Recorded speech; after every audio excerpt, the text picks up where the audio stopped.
up mga kasisi ko, and for today's upload, eto na nga, samahan nyo ako magpa-medical, but wait!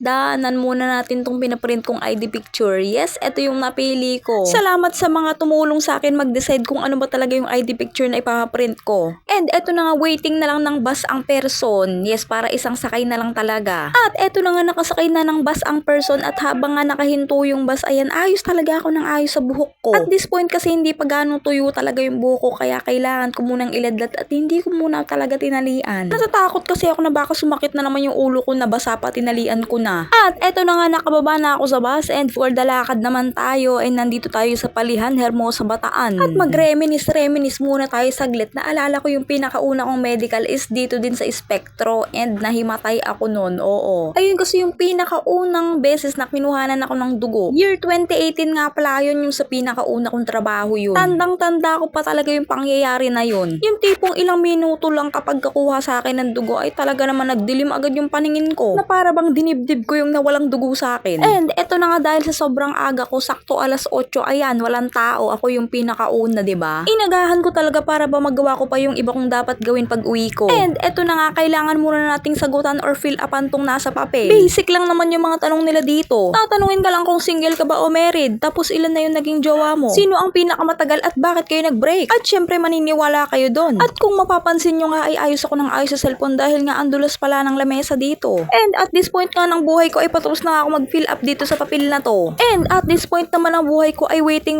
na lang tayo na tawagin tayo na para bang ang dami kong kasunod. Ako nga pala yung first and last na nagpa-medical sa kanila, charot. At ito na nga yung isa sa pinakakinakatakutan kong senaryo sa buhay ko, ang magpa-medical at kuhanan ng dugo, na para bang nagpatay malisya na lang siya na walang nangyari. Iyak malala. And ayun na nga guys, successful ang ating medical. Grabe. Hinga muna ako. Medyo hindi ako kinabahan na ewan dun sa kuha ng dugo. Kasi kala ko yung kuha ng dugo is yung dito kukuhanan dito sa may pinakabraso mo. Yung pala hindi, dito lang sa ganito. Sa daliri lang. Tapos pinsil-pisil lang. Ay, kaya mas madali yung medical ngayon dito sa Spectro. Dito sa may Palihan. Ayun, okay naman na. Ang gagawin ko ngayon is uuwi na ako. Lord, tapos na ang medical ko. At pagkatapos nga ng medical ko, ito nga, bumaba muna ako sa may palengke at bumili ng kung anong pwede kong bilhin para sa bahay. Akala ko din successful yung medical, pero ayun na nga, kailangan pa pala ng dumi. Tinanong kasi ako kung nakadumi na daw ba ako, sabi ko hindi pa po. Kaya isasabay ko na lang sa pagkuha ko ng result bukas yung dumi ko. Hintayin ko na lang din daw yung result ng dumi dahil nga saglit lang yun, 10 minutes lang. And finally, ayun na nga, pagka-uwi ko sa bahay, eto nga, dumating na siya. Po. Hindi pa po naka-update yung ko na kuya, yung ID ko po. Pinasal po kasi. Okay. Apo. Okay. Thank you po. Sobrang saya ko nga dahil mapapa-update ko na lahat ng aking ID. Hulaan nyo na lang kung ano tong dumating na to at tuwang-tuwa ako.